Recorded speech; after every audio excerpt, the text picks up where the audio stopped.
like to speak, and I'll try and make sure as many people as want to speak get a chance.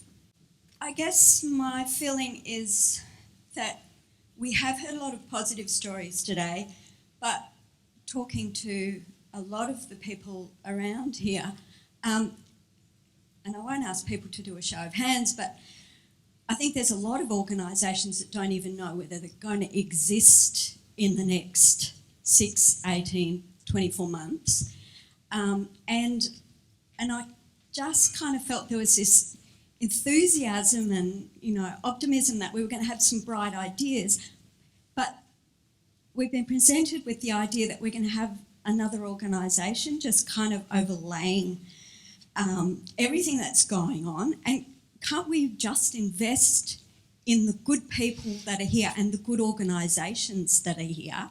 Because we have had numerous commissions, organisations, inquiries, and they've, as Bruce said, they've come up with the same issues that in 1860 and the Coombs report, they all come up with the same things. So wouldn't we be better off reinvesting in the NRM groups and the range groups and all those organisations which are working as a wonderfully disruptive network? The thing I put forward is this is an organisation that is your organisation. It's not another level of bureaucracy or management or a commission that's imposed upon those people that have a clear future and interest in the rangelands. Amira is a organisation that's owned by its members. The idea is, and it goes back to a few of the other comments today, there is no single voice. And I think one of our challenges is that there are many organisations out there that have great stories to tell and are telling them, but people are not going to listen to 100 different voices. We really need a single voice, but it's an organisation. If people don't want it, then don't have it, but it's your organisation, it's our organisation. So I'm not promoting another commission, I'm promoting call it a joint venture, call it an association, whatever you want, but it's an association that also is out there advocating and becomes a broker for projects. Thanks, Steve. Either of you like to, or three? So. Yeah, I've spent 50 years watching people do super things, really super. And I haven't seen nearly as much progress as I would have hoped over that 50 years.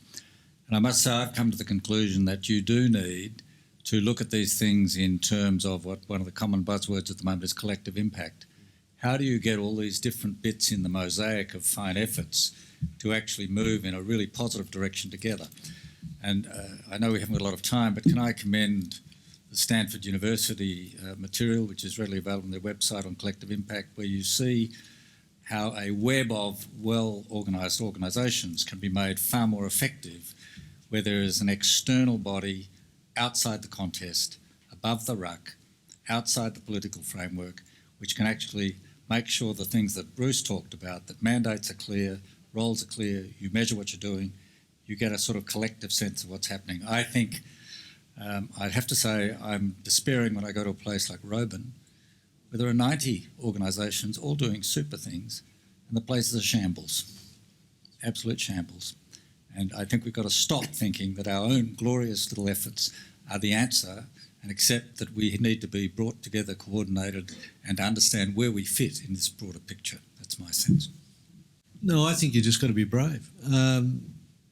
So I'm sort of a frame of mind that I was going to start my talk with 4 frog fables, but I decided that would insult you, so I didn't.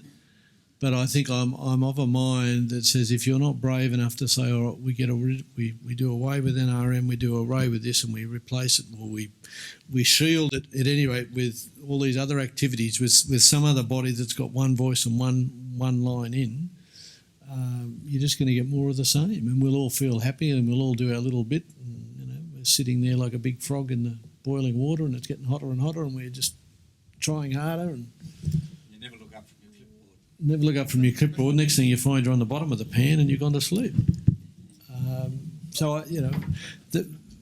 In proposing some sort of radical innovation, all I'm saying is we've got to stretch ourselves and think more radically. If we were scientists saying, look, we're going to try and solve this problem, and it was some global genome project that's got that many moving parts and all the rest of it, and you devote resources, we're effectively dealing with this massive system that's got producers, it's got conservationists, it's got Indigenous people, it's got tourists, it's got a whole range of things in it. But you've got to deal with it as a system. You don't just hive it off, and you've still got to do the individual pieces. But if you only do that and you don't pull it together and present what it offers overall, then how do people know where they should put their investment? People just go for the personal interest all the time rather than the national interest. Sorry, I have to have a small contribution here. I think there's two different ideas. I mean, the commission you're proposing, Bruce, is not going to take away all the organisation. It doesn't take away state government or the federal government or local government. But it doesn't take away the many not-for-profit organisations who are doing that work, and I think that would be a disaster. I mean, I wouldn't support that at all. But it is setting a framework in which the future is kind of at least mapped. Because, I mean, I must say from someone who was in government that we tried to get some talking going from a territory point of view, with South Australia and Queensland and West Australia, and it was really difficult. It was really difficult to get everyone on the same page at the same time. And I think that an organisation, a commission, that does that in the way that they did it for the Murray-Darling, I think would work.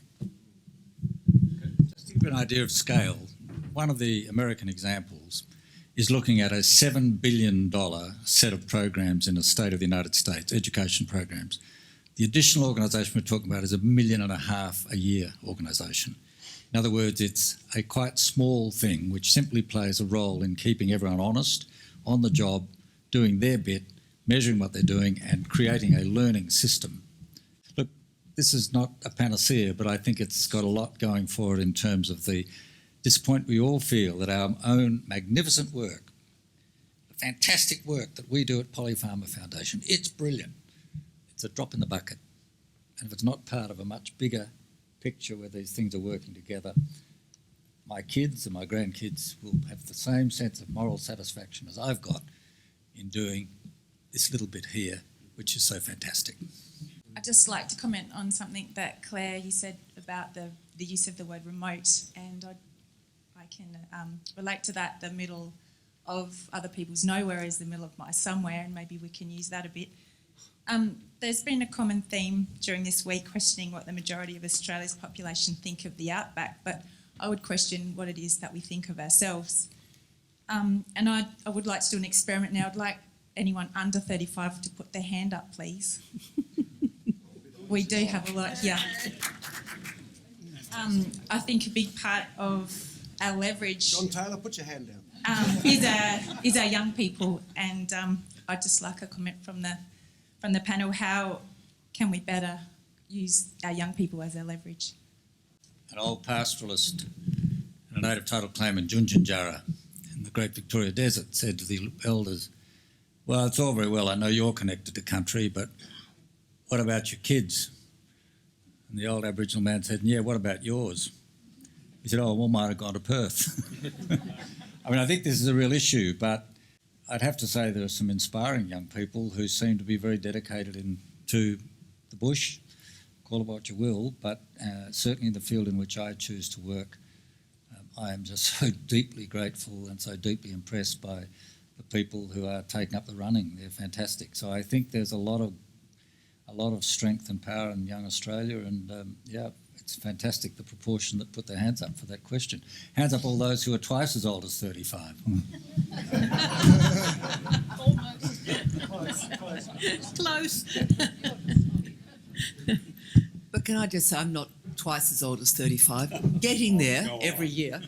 I mean, I think it's really important to bring everyone together about this, and I think the wisdom of people who've been around for a bit is really important in that guidance. When you look at the territory population, it's the youngest in Australia, and so we've got a lot of young people who need to be able to find futures in whichever way they're going to choose them, and I think that needs the work right across the board of everyone. Yes, please do. Some of you in this room would have been at the Desert Science Network do last night. I think one of the key things, and it's very incumbent upon the people in this room and our colleagues, is to be getting these messages that we've been talking about today out there to the broader population. And something that I'm very passionate about is getting these messages out there into schools. And I think that's one of the ways that we can start to attract the younger generation into the sorts of areas that we're working in. But it's down to us to do it again. It's our responsibility as an organisation.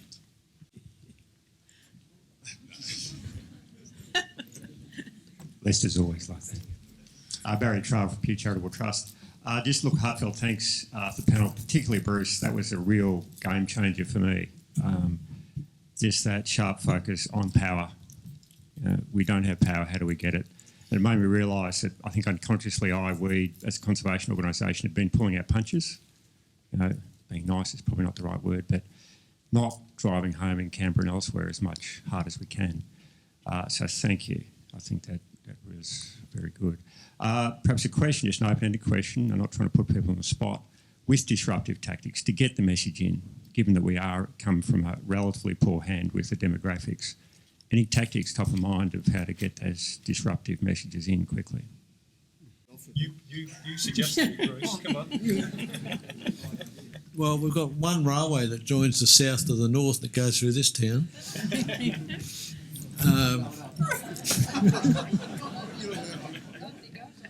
You could put a bridge on it or a barrier or something.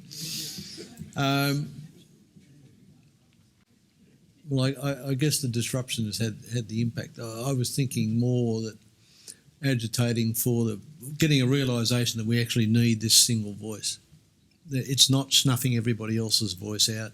It's not replacing other organisations. It's just saying that the best protection you can have, if you love the work you do in your particular area, the best protection you can have is a story and an agency sitting above that's hammering the message home that gives you the freedom to do your work. Because at the moment, as Gabriel said, there's people who don't know whether they'll be here in 6 months' time, and that's one of the issues for young people. If they're trying to build a career and you're on annual funding, you go nowhere. Whereas if the notion behind the commission is to have a group that's above the pack, above the ruck, Fred? Outside the contest that can independent. Yeah, right. Sorry, I forgot. They offer a form of protection for people who you might sit here and think, it's all too hard. I don't want to get into politics, or I don't want to do this or do that. I just want to do my geospatial whatever. That's what we want. We want you to keep doing that, but we want you to know that that's being done because it's contributing to a greater goal, and that goal is because the nation has decided it wants a pattern of settlement across this country that defines not only for you as researchers but also for Aboriginal people who are saying, do I stay on my homeland or not? If they know that they've got a guaranteed community at Yundamil on the road up to Halls Creek, then you can build things around that. You can invest with confidence. At the moment, you can't do that. And you get all these mixed messages because one group comes out and says this, even within the Aboriginal domain. One will say this, another will say that, and everybody gets confused. And I think a lot of the anger and aggression that we've seen over the last few years is because there has been this public debate, but Aboriginal people haven't had a voice in it. Now, we said in the remote focus report that it wasn't about Aboriginal people, and it wasn't. But by referring to the issues that Aboriginal people face at the moment about what level of service this nation can afford to provide and where, go down 10, 15 years and I'll be asking the same question about you, whether your pastoral property is viable enough to warrant sealing the road that goes past or even grading the road that goes past. It's not that far away. If you allow this to go through, if you allow this sort of argument to go through, now even though you may have no affinity at all with Aboriginal people, if you allow this to go through, you don't stand up in 15 years and complain about your own circumstance, because that's where it'll all head if you allow this market-led, all the decisions are made whether it's viable from a market point of view, and nobody is asking at the moment what is the national importance of what you do, of what pastoralists provide. We've got this great national, one of my frog stories is the one that Dr. Carl got caught with the other day, the frog and the scorpion. And to some extent, I think the Northern agenda is a little bit like the frog and the scorpion, in that the scorpion wants to lift across the pond, and if you didn't hear him, wants to lift across the pond, and the frog says, "No," he said, "You'll kill me. We'll get halfway across and you'll bite me and I'll die and I'll drown." He said, "Yeah, but I'll be on your back." He said, "I'll drown too, so it's okay." So the frog said, "Oh, yeah, sounds reasonable," and gets halfway across and the scorpion dings him. And as he's going down, sort of sinking beneath the water, he says to the scorpion, "Why did you do that?" He said, "Oh, it's in my nature." And I think this sort of the notion of grand visions and pushing north into Asia, I think it's a logical way for us to go, but not to the exclusion of the total system, if you like. If you only focus, as Guy Fitzharding said, if you only focus on the production and the conservation, it's not going to get you there. It's all about the people. That as Watson saying, you know, it's a social construct as much as it is a technical thing, and the, if you like, the commission that I'm talking about would carry both the technical and the stuff that you're talking about alongside the social construct, the social aspects, and present that to the nation and to hold the nation accountable to that concept while you get on and do your work and grow the place. But it's about that certainty in the future that I'm trying to bed down. Can I just throw in, if you look at the agenda for this conference, it segments you off into different interests. And the fact of the matter is that each of the segments has a different voice, a different power influence, if you like, on the Australian community outside the rangelands. We saw presentations involving one of the world's biggest mining companies, Aboriginal people and environmentalists. That, to me, captures what you've got to do. You've got to understand that your common interests in the rangelands have to require you to have an understanding of common interest and a common voice. Because as individual interests, you're actually bugger all. You know, as I said, the pastoral industry, if you look at the total economy, is small. The environmental movement, some people like it, some don't. Aboriginal people, some care about it, some don't. But if you actually knit together the support base of all those interests, you've got a very different story. And if you are trying to enforce the establishment of an Outback Commission or something like it, you've got to get some weight behind it. And that means you also need to knit together the people who represent these regions and get them to see this as a test of their representation, that they're going to support this sort of voice. There are a whole lot of things you can do, but in my view, the really important thing is to understand that you actually have got in this room links to a whole lot of different power bases outside the rangelands, and they can be brought together and utilised. The other thing I want to say is, in terms of radicalism, lock the gates. I mean, we've seen the impact of that, and I'm not saying whether that's right or wrong, but we've seen the impact of that in, is it New South Wales, where there's been a huge shift in the government position with respect to fracking. Now, again, I think there's a lot of interesting arguments both ways on that. The truth of the matter is that if people want your cooperation, there should be a price. There should be a price. And I would have no trouble with pastoralists, with farmers saying, listen, if this is going to go ahead as an important part of the Australian economy, we have conditions here. Can you use the microphone, please? We have conditions here. We really require that you understand we have a genuine interest and we want these conditions as our requirement for being a cooperative part of this thing. You can't always get things by being nice. Some of my Aboriginal friends were arrested at Nookumbarra. I should have been arrested. Some Uniting Church clergymen were arrested at Nookumbarra. I should have been arrested. I was the minister. Those people played an important part in changing the scene. Those people got arrested. There are times when you need to stand up for what you believe. I'm not suggesting you should get arrested, but you should really be prepared to show people that you're serious. Mark, I've just had a brainwave. Now, while people are waiting for the next question, I don't want to squeeze it. Why don't every person in this room take this little pad and just off the top of your head write down the name of any organisation that you know of that works in, lives in or operates within the rangelands, and give it all to John Taylor later on. And then we'll know how big the alliance has got to be. Thanks, Bruce. We might take another question. It's Fiona Walsh. Sorry, I can compose myself to say this. I'm saying something as not as a scientist, but as someone who's lived here for 20 years and worked in not remote, for many years. And I also I find the word remote doesn't work for me.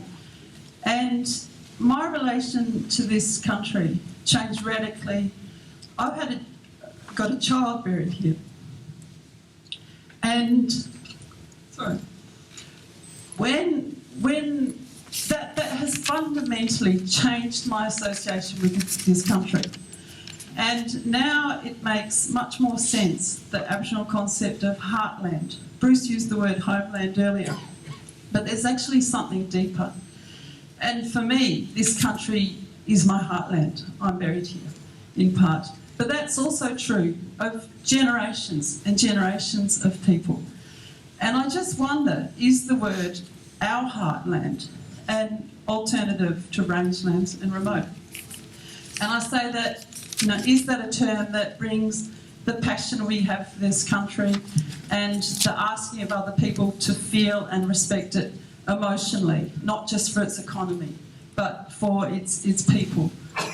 And not just its people past, but its people for the future, for whom we're trying to engender their love and passion and care of this country. Thanks for that.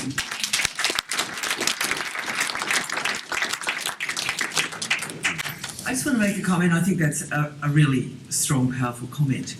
But I just think from what I said before, I mean, everyone here goes to the coast. You've got friends and families in the coast. And they all find it really hard to work out why you live where you live if you don't live on the coast. And they also think that you have some kind of intellectual deficit if you don't live in a city. And Victorians Melbournians wonder how on earth you get lattes if you don't live on the coast. I mean, we have a big, disjunct between how people, the majority of Australians, and how they live, and how they think you can actually live in small places that are in many cases, thousands of kilometres from them. And I think we've got a big challenge. And I mean, it seems to me that one of the ways we can start doing that, and it's been talked about in major sessions and in poster sessions, is the social media. I mean, that is one way of demonstrating to the rest of Australia that there are things happening, that there are ways to live, that it's not their way necessarily, but it's very viable. And I think it's a big challenge. I think it's a really big challenge, but it's got to be done. I mean, you can be a revolutionary, you can stop the drain if you want to. I used to be the Minister for the Railway, I don't recommend it. But there are other ways to really kind of get in the face of other Australians, and they're probably nice ones. But, if you need a little bit of revolution, speak to these two, slightly older revolutionaries next to me. The problem is that if you all go back and do that, you won't actually tap the group of people who are influencing the political dynamic at the moment, because they're all in the western suburbs of Sydney. Because one shouldn't be romantic about this. Worldwide, people are going to live in cities, and worldwide, people live longer, live healthier, and enjoy a much greater range of amenities in cities. This is happening everywhere. Africa, India, everywhere. People are living more and more in big urban conurbations, and we're not going to change that. The question is, what's the proper way to live in the whole of Australia, to govern the whole of Australia, to treat the whole of Australia as though it is part of us and part of our heartland. I agree with it. I think that was a wonderful contribution to the discussion. We called our report Fixing the Hole in Australia's Heartland. Isn't that the name of your report? We couldn't agree more with that comment. Love a sunburned country, love the land of sweeping plains, but don't believe that you're going to change us into a group of people living in villages dotted around the remote parts of Australia. But we want those parts of Australia to be treated fully as a part of Australia and to be good places and places that are preserved, looked after, and which we honour as part of our country. Can we close off there? I think I'm going to have to close off very Can I soon. finish on a positive note? Okay, I'm sorry, we will have to stop. So Bruce, this is going to be the last word. A couple of years ago, I can't remember, what was something out of ABS on social indicators and social capital. And remote Australia, the Heartland, tops every measure of social capital in Australia. If you want to maximise your social capital, you live in the Heartland. Now, I'm not quite sure whether it's quite that way for Aboriginal people because of the way the statistics are collected, but in the measures that they were using around social benefit, your ability to raise $2,000 if you got stuck for money, your ability to, all these different measures that they've got, remote Australia tops the country for measures of social capital. So at least you'll have friends if you're out here. There won't be many of them, but they'll be here. Thanks, Bruce. And look, May, I think the panel today, there's been some pretty major challenges thrown out there, and obviously no simple answers, but requiring a lot of thinking by people who live inside the Heartland as well as those who live outside it. But thanks everybody for your contribution, and thanks to the panel members who aren't even listening. Oh, Steve was.